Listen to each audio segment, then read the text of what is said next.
আজকের এই বিশেষ বিশ্লেষণে সবাইকে স্বাগতম। আজকে আমরা একটি কার্যকরী রাষ্ট্রের একেবারে ভেতরের কাজ কারবার নিয়ে আলোচনা করব। বলতে পারেন রাষ্ট্রের শীর্ষস্থানের শেষ দুটো ভাইটাল অর্গান নিয়ে আজ আমরা কাটাছেঁড়া করব। আগের বিশ্লেষণে আমরা প্রথম দুটো উপাদান নিয়ে কথা বলেছিলাম, তাই আজ আমাদের পুরো ফোকাস থাকবে সরকার আর সার্বভৌমিকতার ওপর। রাষ্ট্রের চারটে প্রধান স্তম্ভ: জনসমষ্টি, নির্দিষ্ট ভূখণ্ড, সরকার এবং সার্বভৌমিকতা। প্রথম দুটোর ভিত্তি আমরা আগেই তৈরি করে ফেলেছি। তো চলুন আর দেরি না করে আজকের মূল কাঠামোতে সরাসরি ঢুকে পড়া যাক। ৩ নম্বর উপাদান সরকার, যাকে সহজ কথায় বলা যায় রাষ্ট্রের মস্তিষ্ক। দেখুন, রাষ্ট্র ব্যাপারটা কিন্তু এমন কিছু নয় যা আমরা চোখে দেখতে পাই বা ছুঁতে পারি, তাই না? এটা একটা বিমূর্ত ধারণা। আর এই ধারণাটাকে বাস্তবে যে যন্ত্রটা রূপ দেয় সেটাই হলো সরকার। মানে ব্রেন ছাড়া যেমন শরীর কোনো কাজ করতে পারে না, সরকার ছাড়াও রাষ্ট্র ঠিক তেমনি অচল। রাষ্ট্রবিজ্ঞানী উইলবি এই কথাটাকেই খুব সুন্দর করে বলেছেন। তার মতে সরকার হলো এমন একটা এজেন্সি বা মেশিন যার মাধ্যমে রাষ্ট্র নিজের ইচ্ছাকে তৈরি করে এবং সেটা কাজে লাগায়। মানে যে কোনো সিদ্ধান্তকে বাস্তবে প্রয়োগ করার জন্য এই প্রাতিষ্ঠানিক যন্ত্রটা একেবারে মাস্ট। ঠিক একইভাবে প্রফেসর গার্নারের পয়েন্ট অফ ভিউটাও এখানে দারুণ প্রাসঙ্গিক। উনি বলছেন সরকার হল রাষ্ট্রের এমন এক প্রতিনিধি যার মাধ্যমে সাধারণ নীতিগুলো ঠিক করা হয় এবং কন্ট্রোল করা হয়। মানে রাষ্ট্র ঠিক কী করবে, কোন পথে চলবে, এ সব কিছুর রিমোট কন্ট্রোল থাকে সরকারের হাতেই।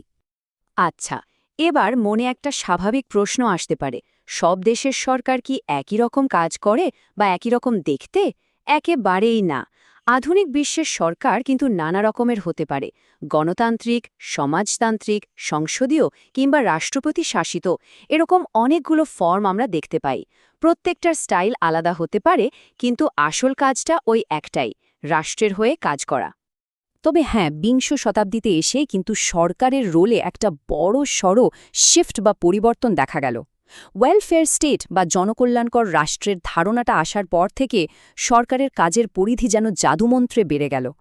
আগে যেখানে সরকারের কাজ ছিল শুধু পুলিশিং করা আর দেশ বাঁচানো, সেখানে এখন শিক্ষা, স্বাস্থ্য থেকে শুরু করে দৈনন্দিন জীবনের প্রায় সব জায়গাতে সরকারের একটা বিরাট দায়িত্ব তৈরি হয়েছে।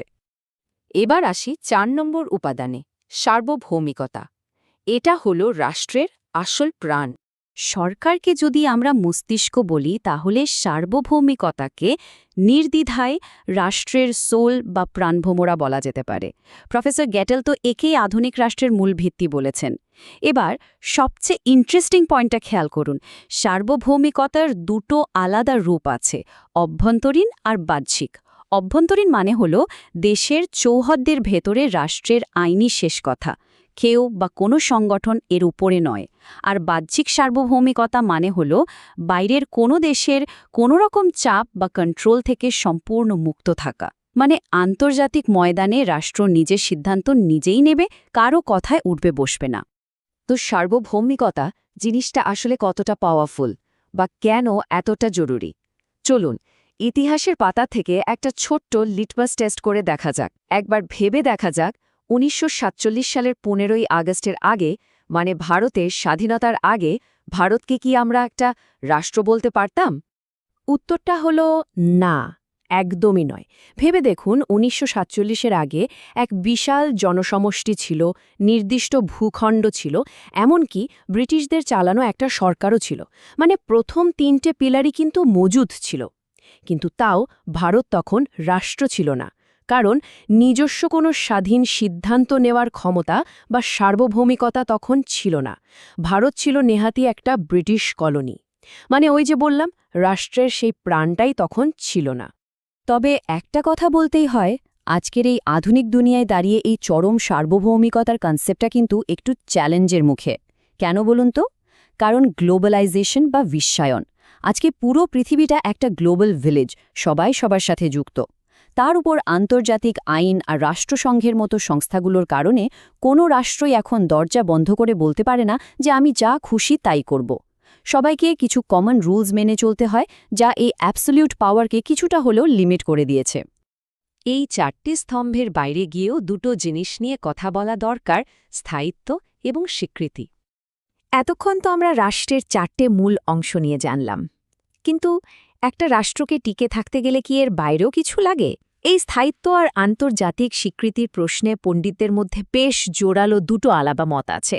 আমরা এখানে নিরপেক্ষভাবে দুটো দিকই তুলে ধরছি। একদিকে আছেন মার্ক্সবাদীরা। তারা মনে করেন রাষ্ট্র ব্যাপারটা টেম্পোরারি। যখন শোষণহীন সাম্যবাদী সমাজ আসবে, তখন এই রাষ্ট্র নামক শোষণের যন্ত্রটার আর কোনো দরকারই থাকবে না, সেটা নিজে থেকেই বিলুপ্ত হয়ে যাবে। অন্যদিকে প্রফেসর গার্নারের মতো পণ্ডিতরা আন্তর্জাতিক আইনের দিক থেকে বলছেন যে একটা রাষ্ট্র তখনই আসল পূর্ণতা পায় যখন বাকি বিশ্ব তাকে স্বীকৃতি দেয়।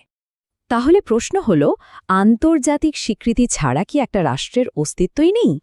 এ নিয়ে বেশ বিতর্ক আছে। স্বীকৃতি পাওয়াটা নিঃসন্দেহে একটা বড় ব্যাপার, কিন্তু অনেক রাষ্ট্রবিজ্ঞানী মনে করেন যে কেউ স্বীকৃতি দিক বা না দিক, একটা রাষ্ট্রের ভৌগোলিক বা বাস্তব অস্তিত্বকে তো আর অস্বীকার করা যায় না, তাই না? তো এতক্ষণের আলোচনার পর সবচেয়ে ক্রুশিয়াল পয়েন্টটা হলো, এই যে তত্ত্বগুলো আমরা জানলাম, সেগুলোকে বাস্তবে মিলিয়ে দেখা। শেষ করার আগে একটা চমকপ্রদ প্রশ্ন ভাবনার জন্য রেখে যাচ্ছি। আমাদের রাজ্য পশ্চিমবঙ্গ বা বিশ্বের শান্তি রক্ষাকারী সম্মিলিত জাতিপুঞ্জ, এই 4টে মূল উপাদানের বিচারে এদেরকে আমরা রাষ্ট্র বলতে পারি? ব্যাপারটা একটু ভেবে দেখবেন। পরের বিশ্লেষণে আমরা ঠিক এই জায়গাটা থেকেই শুরু করব। আজকের মতো এখানেই শেষ করছি। নতুন কিছু শেখার আগ্রহ নিয়ে সাথে থাকার জন্য অনেক ধন্যবাদ।